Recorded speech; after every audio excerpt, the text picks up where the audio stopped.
Halo pemirsa, selamat pagi. Ya, Pak pemirsa, kita kembali berjumpa dalam program TVR 09 bersama saya Dedi Ramadan dan juga rekan saya. Saya Rini Reski. Dalam 30 menit ke depan kami akan sajikan kepada Anda sejumlah berita nasional, khususnya dari sudut pandang DPR RI, sebagai referensi Anda dalam memahami dinamika politik, hukum, ekonomi, sosial, dan juga budaya di Indonesia. Dan pemirsa TVR Parlemen, inilah TVR 09 selengkapnya.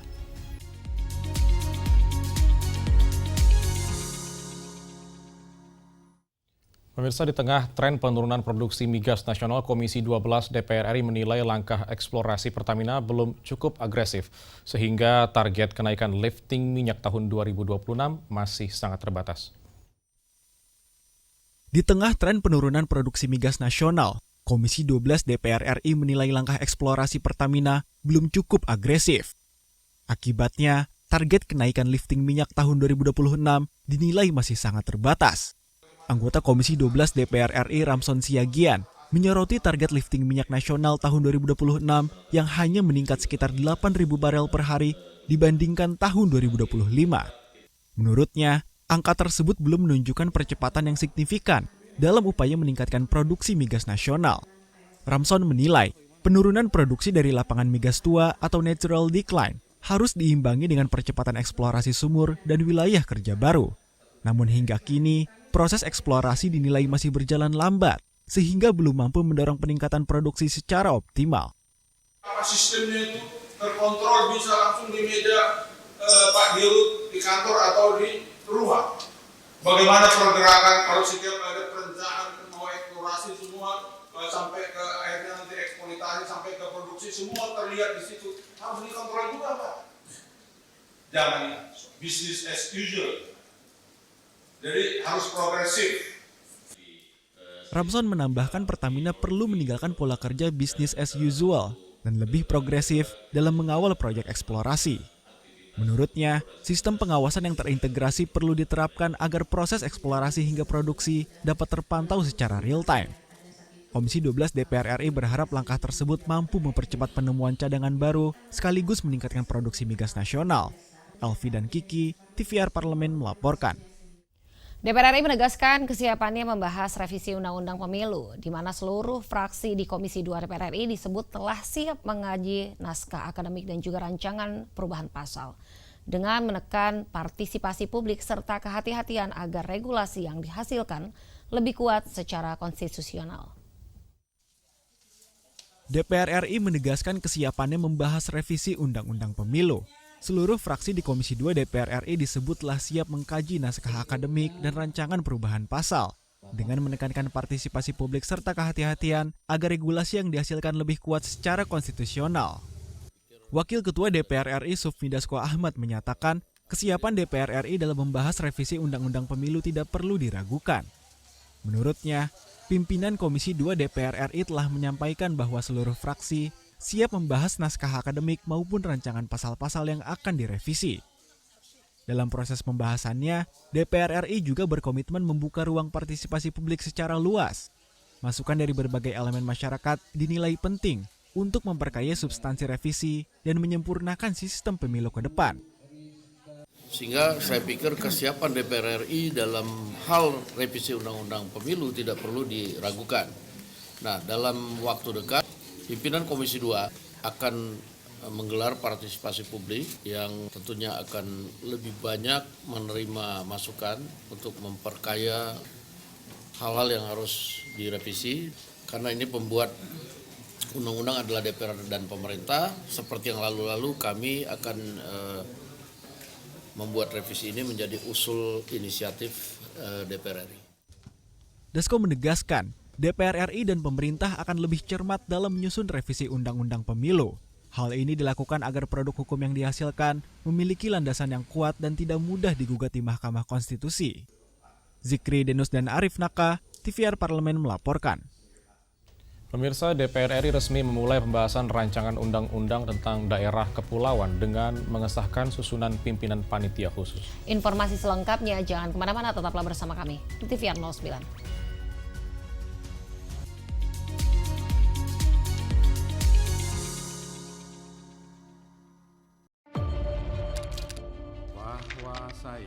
Bahwa saya demi Allah, saya bersumpah dan seadil-adilnya. Periode keanggotaan DPR RI hingga saat ini, yaitu terdapat 126 undang-undang yang telah selesai dibahas DPR RI. Terima kasih rekan Elisa dan juga Danida. Pemirsa,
Kita kembali di TVR 09. Pemirsa, rancangan Undang-Undang Kepulauan diharapkan menjadi landasan penguatan pembangunan dan kebijakan afirmatif bagi daerah kepulauan di Indonesia.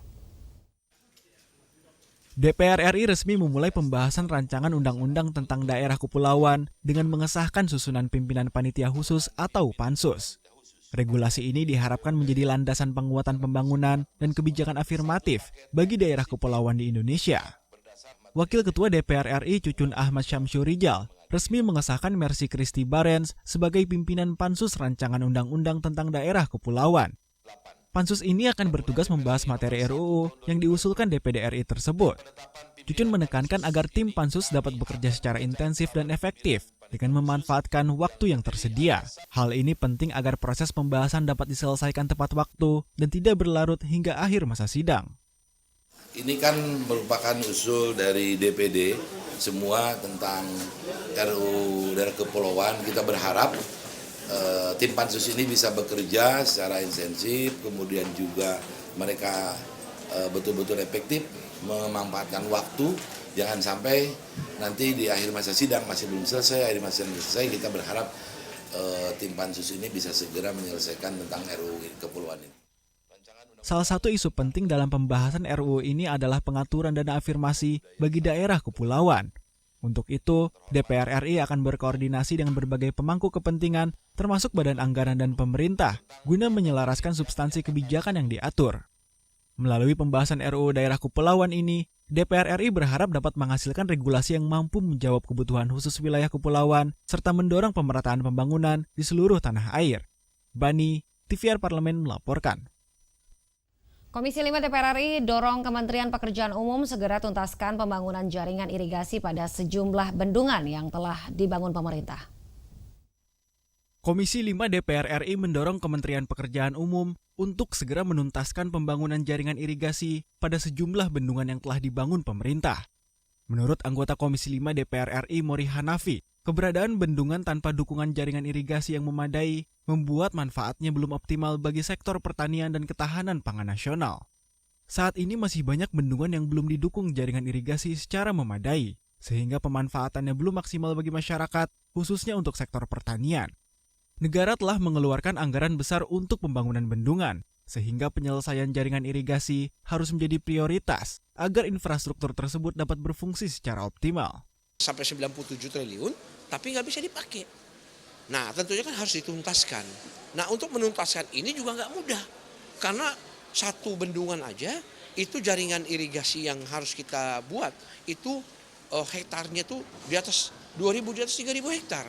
Nah, itu kalau kita kita tuntaskan semua bendungan-bendungan yang ada ini, anggarannya pasti besar sekali.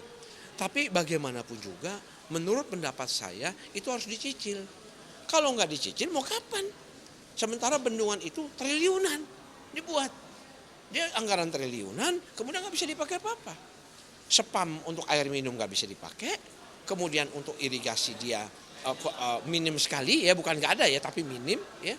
Jadi ini harus betul-betul dituntaskan. Karena ini adalah aset pemerintah di bawah kendali Kementerian PU. Buat apa? Kalau cuma jadi bendungan begitu-gitu aja. Nah ini yang paling krusial yang tadi saya soroti ya. Dodi Muharam, TVR Parlemen melaporkan. Komisi 3 DPR RI terus menghimpun berbagai masukan dari kalangan akademisi guna memperkaya substansi rancangan Undang-Undang Polri. Guna memperkaya substansi rancangan Undang-Undang Polri, Komisi 3 DPR RI terus menghimpun berbagai masukan dari kalangan akademisi. Penugasan anggota Polri di kementerian dan lembaga, batas usia pensiun, serta penegasan kembali tugas pokok Polri menjadi isu utama agar lebih fokus pada pelayanan masyarakat. Anggota Komisi 3 DPR RI Rikwanto menilai penempatan personel Polri yang memiliki pengalaman dan kapasitas tinggi sangat dibutuhkan karena memiliki kemampuan birokrasi dan kepemimpinan yang matang. Diperlukan pengaturan yang lebih jelas dalam rancangan Undang-Undang Polri agar tidak menimbulkan multitafsir jabatan dalam anggota kepolisian. Terkait perpanjangan usia pensiun, Rikwanto menilai harus mempertimbangkan keseimbangan antara pemanfaatan pengalaman para perwira senior dan kesempatan karir bagi generasi berikutnya. Nah, disinilah dilemanya ya. Kalau dipanjangkan usia pensiun, bagaimana juniornya? Tapi kalau tidak dipanjangkan, kita kehilangan potensi-potensi yang sedang bagus-bagusnya di perwira tinggi Polri terutama.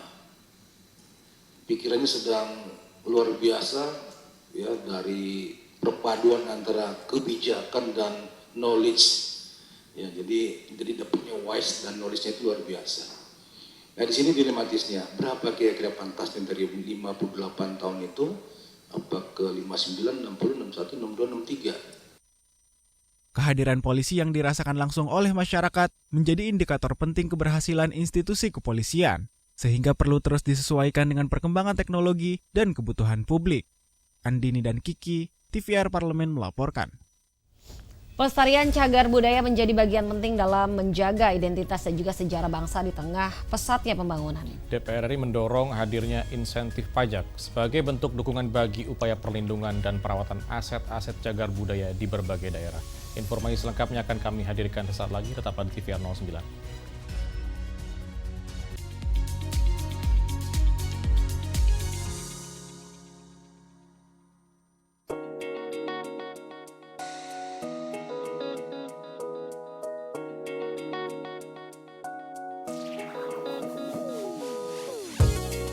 Kehadiran mereka tidak hanya mewakili suara perempuan, tetapi juga membawa perspektif yang beragam serta pengalaman hidup yang unik ke dalam proses pembuatan kebijakan. Saksikan Perempuan Parlemen hanya di TVR Parlemen.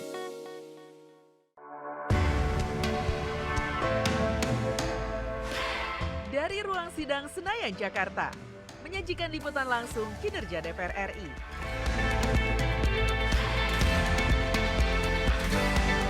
Dialog mendalam, investigasi, dan profil wakil rakyat. TVR Parlemen kini hadir 24 jam. Yuk kita kenalan dengan anggota DPR RI periode tahun ini. Dari depan kursi, di balik kursi. Gini, di balik kursi. Aku ingin menjadi sesuatu yang mungkin bisa kau rindu. Acap kahiji, rukun sakabehna gitulah pokoknya mah. Semakin penasaran kan bagaimana kiprah karir politiknya? Hanya di TVR Parlemen. Hai, sekarang kamu bisa menyaksikan program-program TVR Parlemen di First Media, channel 18 ya.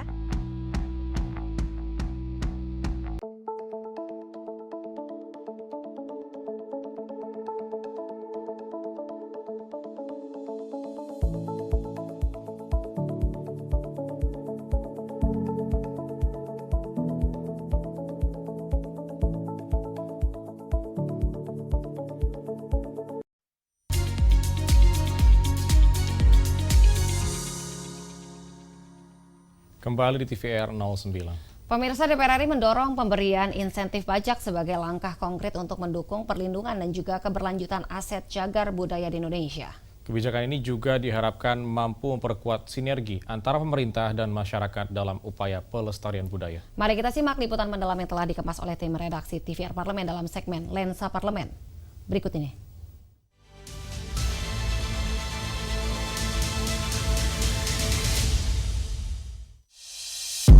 Menjaga bangunan bersejarah bukan hanya tanggung jawab pemerintah, tetapi juga masyarakat sebagai pewaris nilai dan identitas bangsa.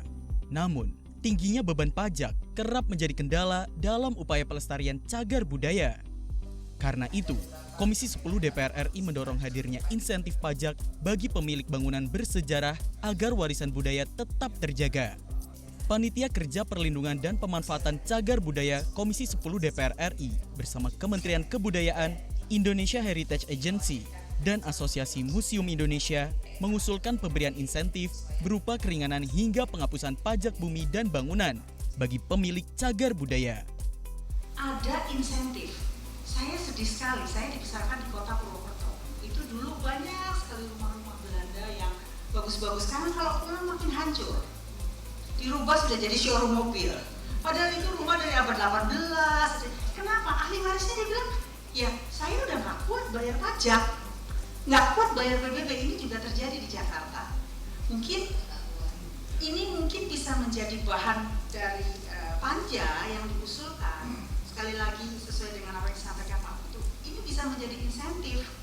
Mungkin kalau mereka mendapatkan keringanan, mereka tidak demikian serta-merta menjual barang-barangnya atau menghancurkan. Komisi 10 DPR RI berharap masukan ini dapat menjadi bahan pertimbangan panja dalam merumuskan rekomendasi kebijakan pelestarian cagar budaya. Dengan dukungan yang tepat, warisan sejarah tidak hanya tersimpan dalam catatan masa lalu, tetapi tetap hidup dan menjadi bagian dari identitas bangsa di masa depan.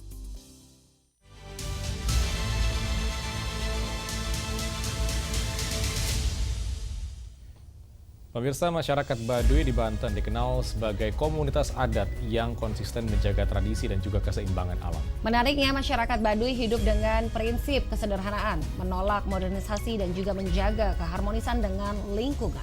Bagi mereka, adat dan alam merupakan satu kesatuan yang tidak dapat dipisahkan, sehingga harus dijaga secara bersama. Informasi selengkapnya akan kami hadirkan sesaat lagi, tetaplah di TVR 09.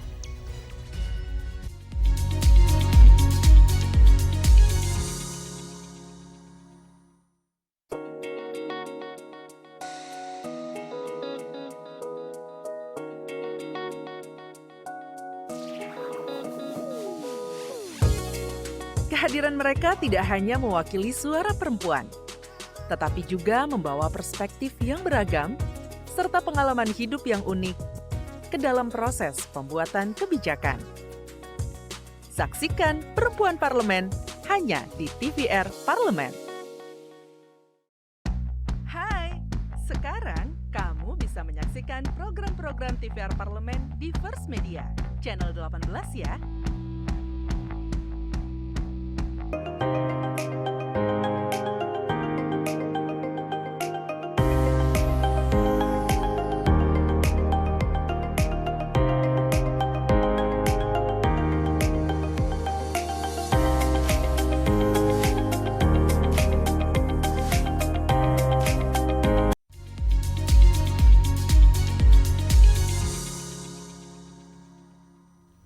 kembali di TVR 09. Pemirsa, kehidupan sehari-hari masyarakat Baduy dipenuhi aturan adat yang ketat, mulai dari cara berpakaian hingga penggunaan teknologi. Nilai kearifan lokal yang mereka pegang menjadi contoh penting dalam menjaga kelestarian alam di tengah perkembangan zaman.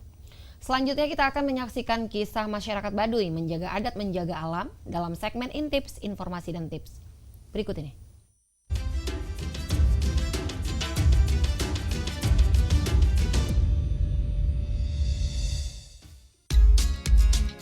Masyarakat Baduy di Desa Kanekes, Kabupaten Lebak, Banten menjadi salah satu komunitas adat yang masih konsisten menjaga tradisi di tengah arus modernisasi.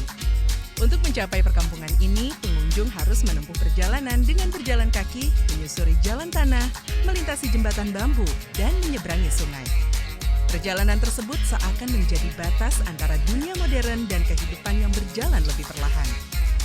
Rumah-rumah panggung dari kayu dan bambu berdiri rapi mengikuti kontur tanah.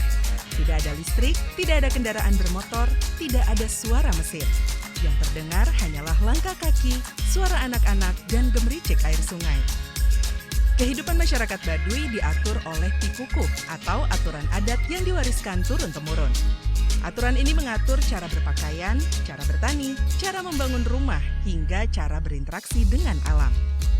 Mereka menanam padi ladang tanpa bahan kimia, tanpa traktor, tanpa sistem irigasi modern. Proses bertani dilakukan dengan cara tradisional, mengandalkan musim dan pengalaman leluhur. Rumah dibangun tanpa paku, menggunakan ikatan bambu, dan disusun mengikuti kondisi tanah tanpa meratakannya secara berlebihan. Semua dilakukan dengan satu tujuan, menjaga keseimbangan. Masyarakat Baduy terbagi menjadi dua kelompok, Baduy Dalam dan Baduy Luar. Baduy Dalam menjaga tradisi paling ketat. Mereka mengenakan pakaian putih tanpa kancing, ikat kepala putih, dan berjalan kaki kemanapun. Mereka tidak menggunakan alat elektronik, tidak menggunakan kendaraan, dan menjaga jarak dari teknologi modern. Sementara itu, Baduy Luar mengenakan pakaian hitam atau biru tua. Mereka berperan sebagai penghubung antara Baduy dan dunia luar, termasuk dalam aktivitas perdagangan dan penerimaan tamu. Meski terdapat perbedaan, nilai adat tetap menjadi fondasi kehidupan keduanya. Prinsip hidup masyarakat Baduy tercermin dalam petuah, gunung tidak boleh dihancurkan, lembah tidak boleh dirusak. Kalimat ini menjadi pengingat bahwa alam memiliki batas. Hutan tidak boleh ditebang sembarangan, sungai tidak boleh dicemari, dan tanah tidak boleh dieksplorasi berlebihan. Di saat banyak wilayah menghadapi banjir dan longsor akibat kerusakan lingkungan, cara hidup Baduy menjadi contoh tentang pentingnya menjaga keseimbangan. Keberlanjutan bagi mereka bukanlah istilah modern, melainkan cara hidup yang sudah dijalankan sejak dahulu.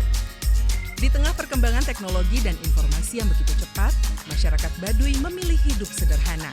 Mereka bekerja di ladang, menenun kain, dan berjalan kaki untuk beraktivitas sehari-hari. Tidak ada perlombaan untuk menjadi paling maju. Tidak ada ambisi untuk menumpuk kekayaan. Yang ada adalah rasa cukup. Namun, tantangan tetap ada. Wisatawan datang silih berganti. Interaksi dengan dunia luar terus terjadi. Disinilah keteguhan adat diuji. Meski terbuka terhadap tamu, masyarakat Baduy tetap menjaga batas. Di wilayah Baduy Dalam, pengunjung tidak diperkenankan mengambil gambar. Sungai tidak boleh digunakan untuk mandi dengan sabun, dan setiap tamu diwajibkan menghormati aturan adat. Batas-batas inilah yang membuat identitas mereka tetap terjaga. Kisah Baduy mengingatkan kita bahwa kemajuan tidak selalu berarti meninggalkan tradisi, dan modernitas tidak harus menghapus nilai-nilai leluhur. Intips kali ini mengajak pemirsa TVR Parlemen untuk melihat lebih dekat kehidupan masyarakat Baduy, belajar tentang keseimbangan, dan merefleksikan kembali hubungan manusia dengan alam.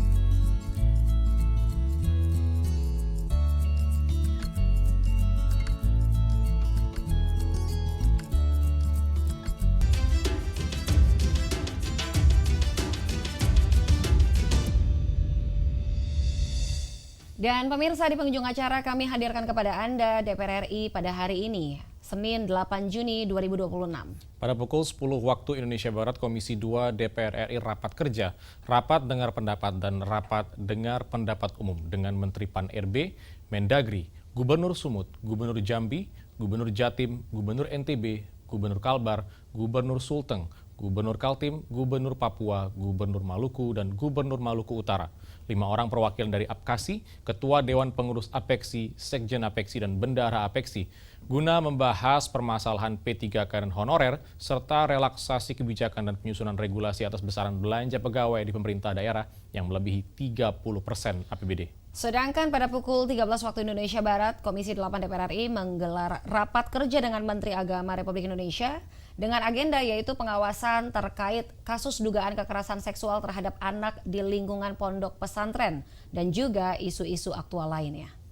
Dan sejumlah agenda serta kegiatan DPR RI lainnya dapat Anda akses di website kami di tvrparlemen.dpr.go.id atau melalui kanal YouTube kami di TVR Parlemen. Pemirsa, demikian TVR 09 edisi pagi ini. Segenap kru TVR Parlemen yang bertugas mengucapkan terima kasih telah menyaksikan TVR 09. Saya Rina Reski dan juga dengan saya. Dari Ramadan, sampai jumpa di TVR 09 selanjutnya. TVR Parlemen, referensi Indonesia.